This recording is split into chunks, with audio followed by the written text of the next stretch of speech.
Okay, so if you're looking at the guitar tab, this is lesson 5. And if you're looking at the neck diagrams, this is lesson 2. Okay?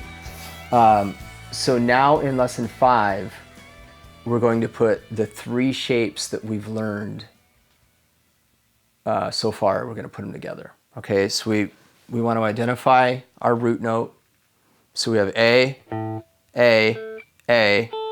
and then we have A. Okay, those are our A notes.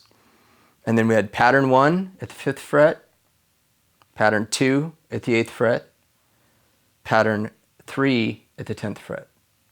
So this is what you'll see on the bottom of the neck diagrams in lesson 2. So we're going to double pick everything again. We've identified our root notes. And because this whole lesson is in A minor, we're going to start at the 5th fret.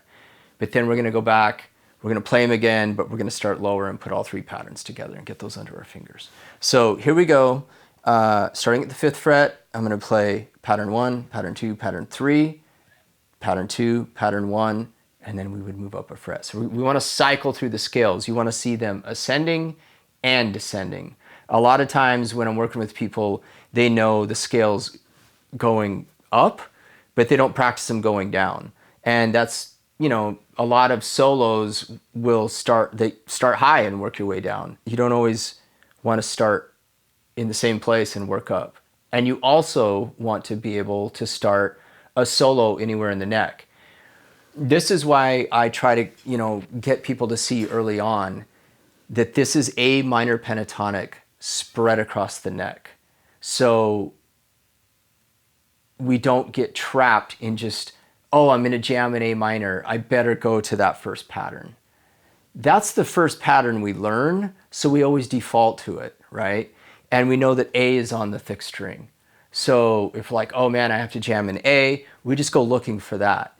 This way that we're learning today, you learn the A's across the neck, and you know the pattern that goes with it, and you also realize this is all A minor. So it doesn't matter where you start, you're playing the same scale. A lot of people they keep going back to scale 1, they keep going back to scale 1, and they just get stuck there.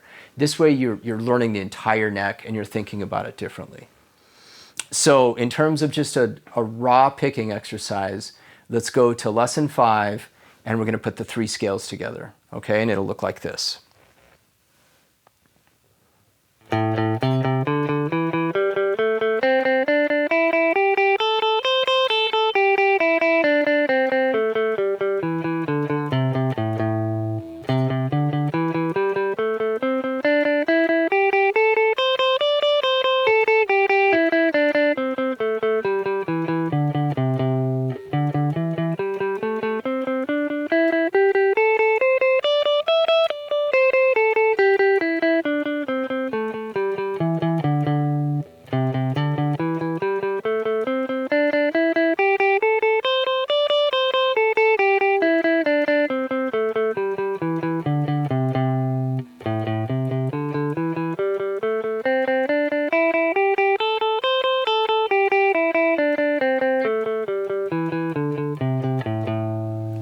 Up a fret, do the same thing.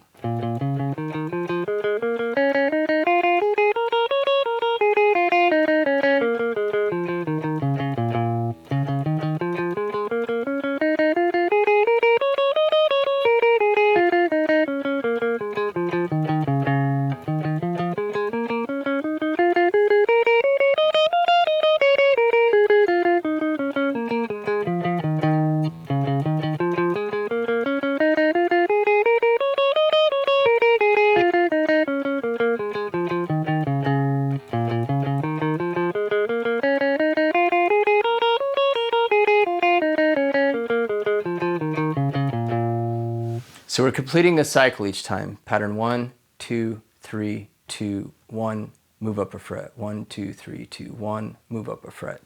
So when I look down at my hands, I know the name of the root of the key I'm in, the scale I'm playing, and I can see it across the neck. So I know where I am in the shape and the pattern, but I'm also very aware of, you know, what notes I'm playing, I know the names of the frets. That's not something that comes in a week or two. That's why it's so important that you start doing this now, identifying the root of the key that you're in each of these shapes.